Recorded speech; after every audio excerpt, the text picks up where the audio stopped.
I'm delighted to join you, delegations of both countries, for the 26th session of the India-Russia Intergovernmental Commission for Trade, Economic, Scientific, Technological and Cultural Cooperation. We are meeting here after about 10 months since the last session in November 2024 in New Delhi. And I think this is perhaps the shortest intervals between two sessions that we've ever had. Over the last 4 years, Excellency, our bilateral trade in goods has increased, as you have noted, from fivefold, from $13 billion in 2021 to $68 billion in 24-25, and it continues to grow. However, a major trade balance has accompanied the growth. It has increased from 6.6 billion to 58.9 billion, which is about 9 times. So we need to address that urgently.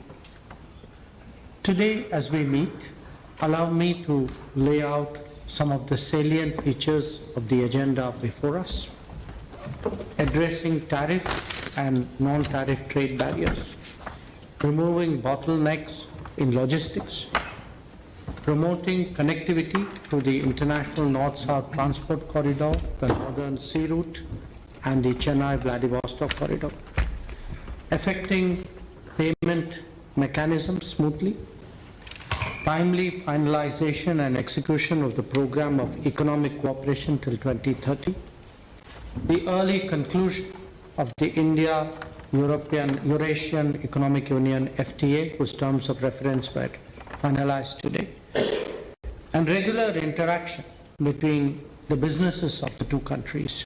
These are among the key elements. They will not only help to address the imbalance and grow our trade, but also hasten the timely achievement of our revised trade target of $100 billion by 2030. Colleagues, we are all acutely aware that we are meeting in the backdrop of a complex geopolitical situation.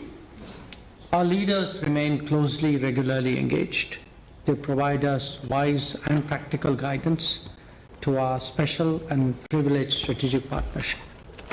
We have had 2 in-person meetings last year and are personally committed to further advancing our strategic partnership.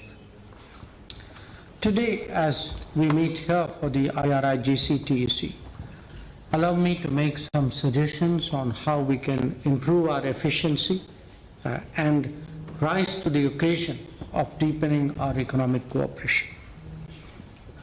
One, the various working groups and subgroups could perhaps take a more creative and innovative approach towards their respective agendas. The challenges posed by the larger landscape that I mentioned require us to do so. And this should be done in a manner in which it works for both sides.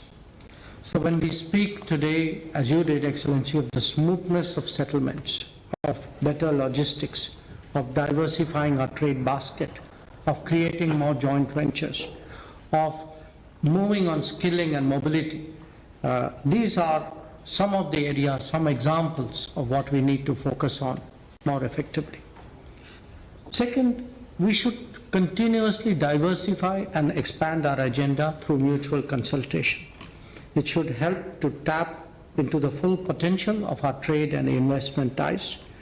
We should not get stuck on the beaten track.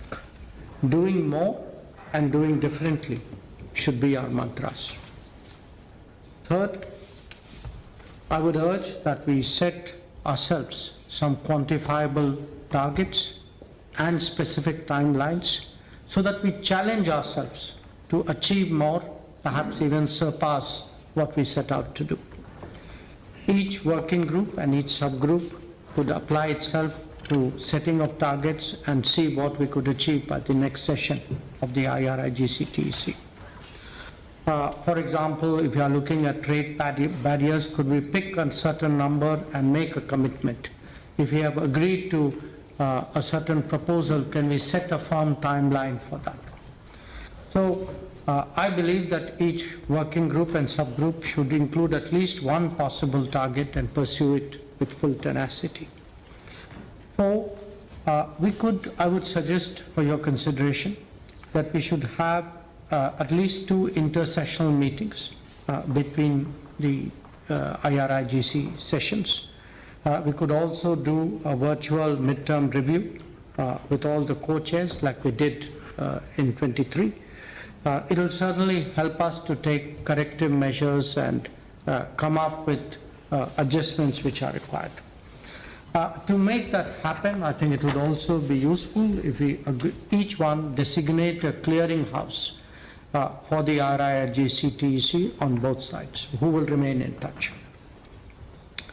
Finally, we will be, after this meeting, going on to a business session, and I would suggest for your consideration that we could have a coordination mechanism between the business forum and the different working groups of the IRIGC, so that there is a two-way flow between people in the business world and people in the policy world.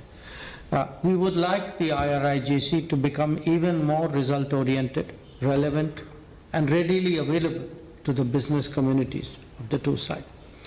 So allow me to conclude by recalling that the IRIGC is a key mechanism to prepare for the annual summit which we expect to hold at the end of this year. And indeed, it's our working, it's what we deliver that really drives the relationship between India and Russia. So I thank you once again for your warm welcome, for your hospitality, for the excellent arrangements for today's meeting. I look forward to our fruitful discussions. Thank you.